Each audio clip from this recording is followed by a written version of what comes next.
Hello guys, welcome back to the channel. It's late October here in Nova Scotia and it's a cold, gray day. Not a great day for motorcycling. But there's a new automotive museum that's opened this year in Halifax and I haven't been there yet. So I thought today would be a perfect day to go check it out. So let's go inside.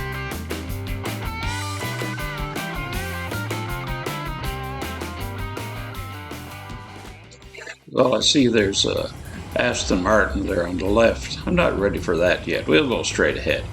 And first we come to a little gift shop and t-shirts, license plates, some other paraphernalia, I guess, that some automotive collector may want. Oh, we'll keep going. Ahead there's an old wartime 4x4. Looks to be in excellent condition. I expected everything in this place to be in excellent condition. The museum is owned by Steele, who's CEO of the Steele Automotive Group. And it's one of the largest, if not the largest, in Atlantic Canada. I see a couple of motorcycles ahead. I wasn't sure if they'd have any, so we'll check the motorcycles first and then move along to the cars.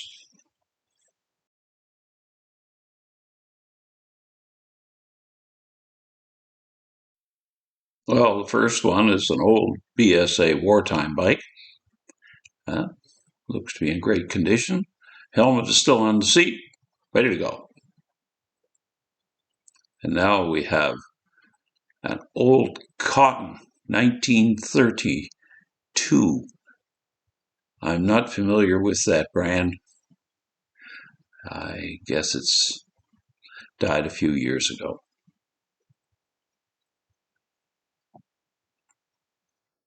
Looks to be in excellent shape. And we're coming up to another old BSA. It's the BSA Golden Flash. It had the new 650cc motor. It was produced from 1950 up till 1961. And here, another BSA and a BMW. They seem to be getting along. And next we're coming up to a Triumph and an AJS. A couple of interesting old bikes. Seems there's a concentration of British bikes here. Not sure what this is. Nice little off-road bike. A couple of others there. It looks like they're fully restored.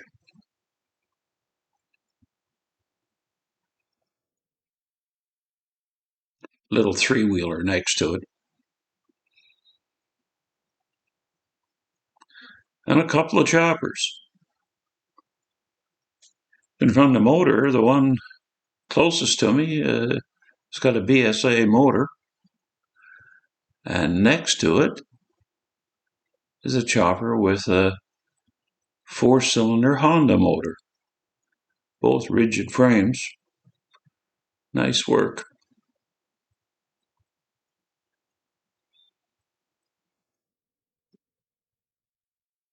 Not sure what that little 4-wheel cart is.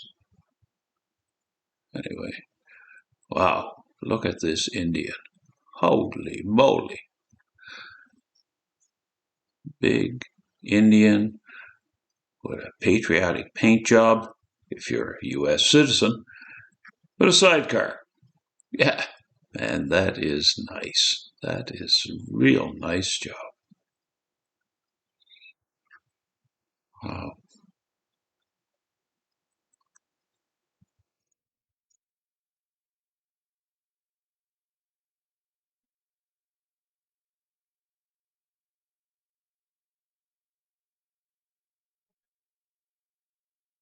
So we walk past the three-wheeler and that crazy little four-wheel cart, and we move way down to the other end as I saw a few others. Yeah, some Ducatis down here.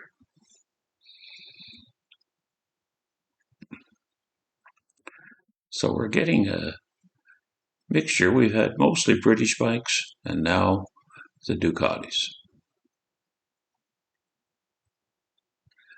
I was told by one of the guys that works here that most of the motorcycles are not owned by Rob Steele, but the Ducatis are.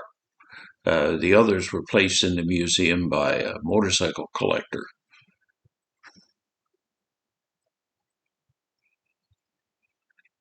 Nice Mercedes. And a couple of nice antique gas pumps. And it's really done nicely here. Seems they even have there's a dragster, Suzuki dragster. Yeah, interesting. Parked next to a GTO.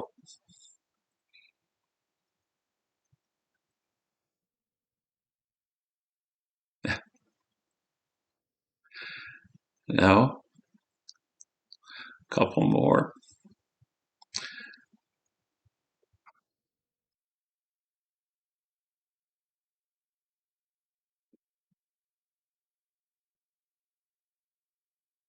There's a lot of motorcycles, and there's even more cars. So we'll look at a few more.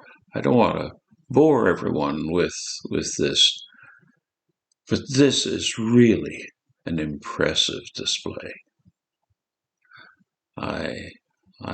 It's a place where you could come and enjoy an afternoon.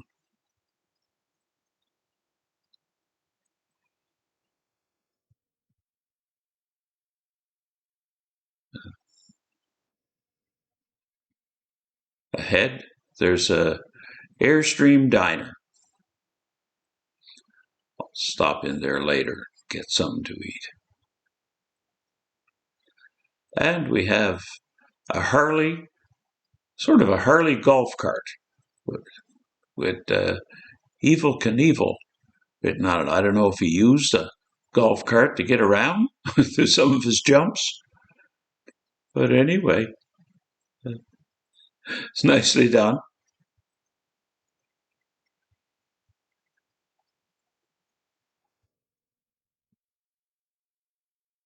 Yeah.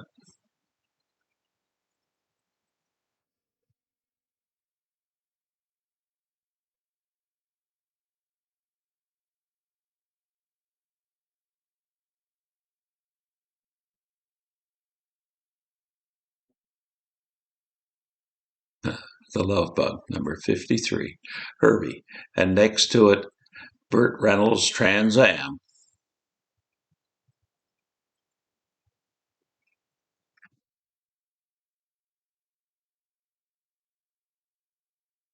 Nice old Chevy.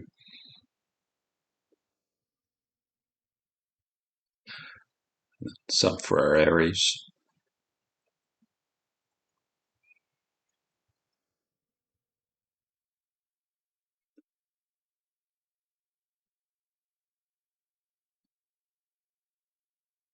Another Ferrari.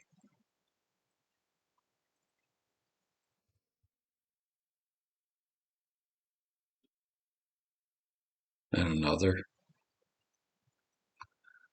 I'm told that these cars came from Rob's personal collection and that he has, I was told, 127 cars.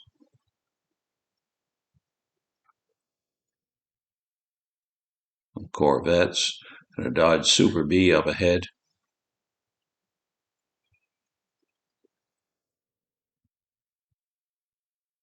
And straight ahead, we'll go back to the future in a DeLorean. Uh, That thing was really interesting when they introduced it with that stainless steel body. Only problem was if you got a dent, man, you couldn't do much to get it out.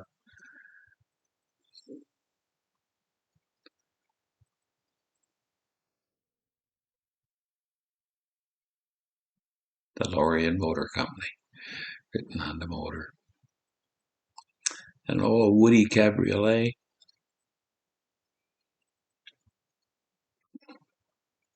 And a couple more bikes up there.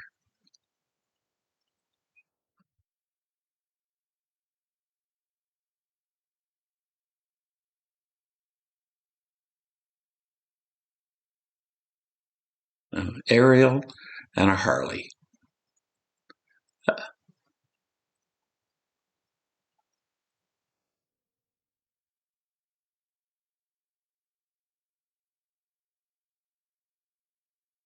Man, these cars are amazing. Upstairs, you'll see there's a stairway there to my right. Oh, another little bike. But anyway, the stairway goes up there too, and where they have events, an events venue. Some old trucks.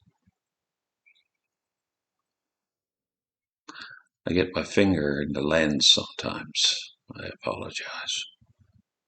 And then there's this Cadillac, which is that's the longest car I think I've ever seen. My God, it's huge. And ahead is 1937 Cord.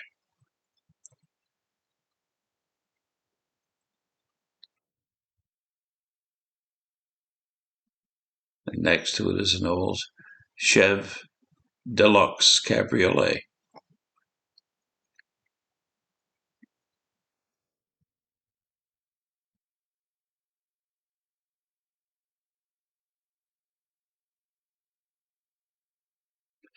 I don't know if I should keep going because I think there's about 90 cars here and it'll just take too much time. And everyone will be bored.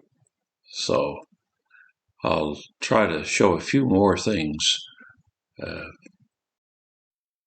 I know that this year, most little girls are interested in Barbie dolls, Barbie accessories, Barbie cars. Well, how about a full-size Corvette? Here it is in a Barbie box, and it's a pink Corvette. It's a full-size model.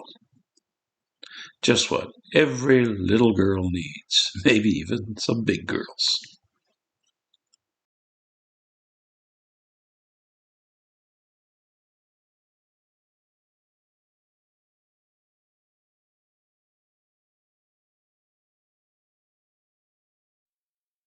Well, we'll move from Barbie to more macho vehicles. And on that hill, there's a Dodge Power Wagon and a Toyota Land Cruiser.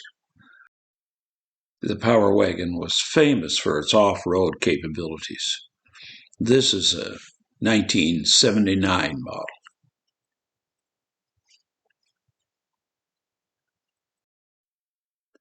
Next, we'll move on to some famous movie cars.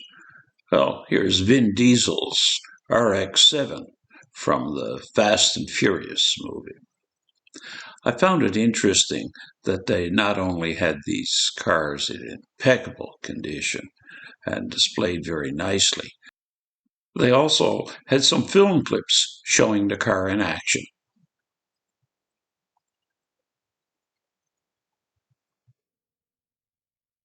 There's Vin Diesel on the screen.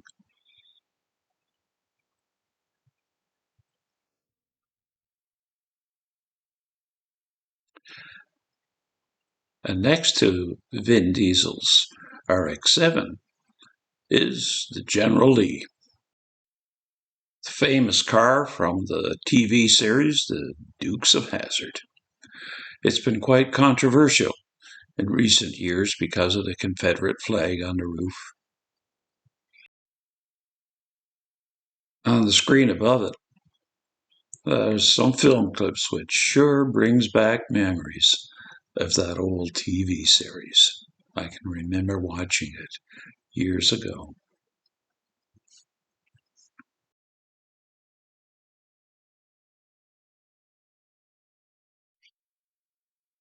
And now as we move on, we have James Bond inviting us to look at some more British cars. And there's an Aston Martin.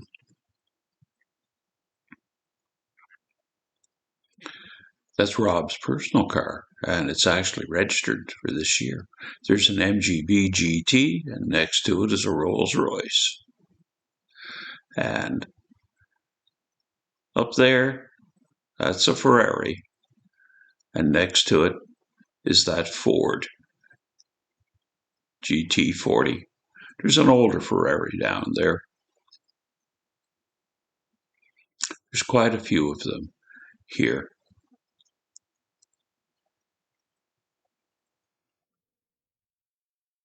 There's the Ford. Nice looking car.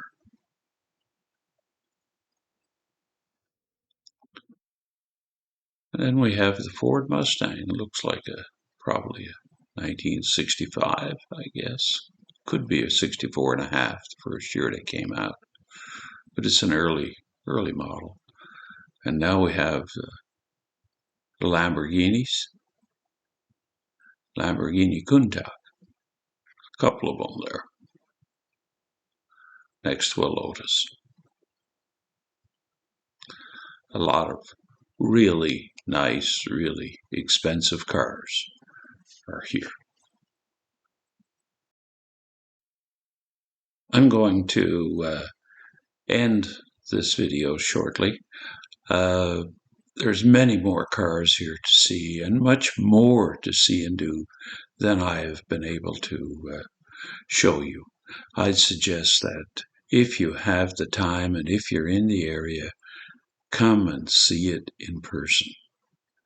Because there's more than cars and more than motorcycles. Like, there's a place where you can watch a movie or whatever, and the seating is just so cool. And if you start getting hungry, there's the diner. Fantastic diner. It looks like an old retro 50s style. And it's actually done so well. Prices are reasonable. I had a pizza, and it was great.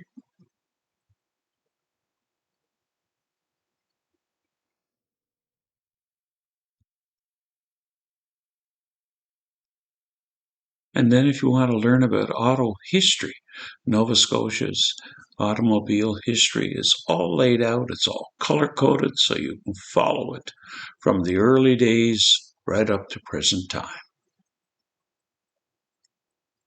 There's just so much to see here. It just goes on and on. It's amazing. And then if you need a break, well, there's seating. And even the seating has that automotive vibe. Ah, man, I love it. The place is done so well. Everything is done with impeccable taste. And now we're back where we came in with that Aston Martin on the turntable. I hope you enjoyed this little video, and if you did, how about a big thumbs up? And if you haven't already, hit that subscribe button, ring the bell. I'll notify you when I make the next one. So you take care. Have a great day. Remember, rubber side down, shiny side up. Bye-bye.